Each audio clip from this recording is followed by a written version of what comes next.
hallway in my house keeps getting longer every night. And last night it ended in a door that should not exist. If I stop walking before I reach it, it feels like the house is pulling me back. There is a room at the end of the hallway that no one in the house uses anymore. It is not locked and it is not marked, but it no longer feels like part of the house.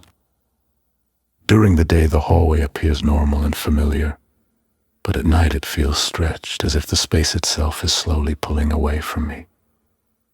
The first time I realized something was wrong was when I walked to the kitchen for a glass of water and found myself counting my steps.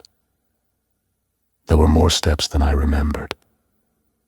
The door at the end of the hallway was slightly open, even though it had always been closed before inside.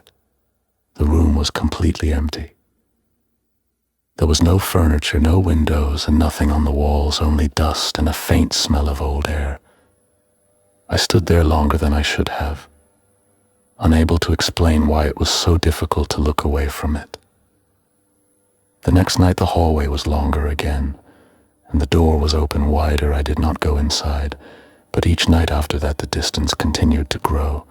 1 step became 2, and then 3. The room never changed, it remained empty and silent, as if it were waiting. I began closing the door before going to sleep, but every morning it was open again. I stopped telling anyone else in the house because no one else seemed to notice the hallway changing at all.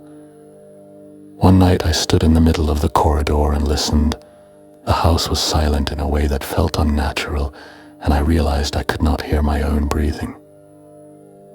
When I walked toward the room, the air inside the doorway felt thin and wrong.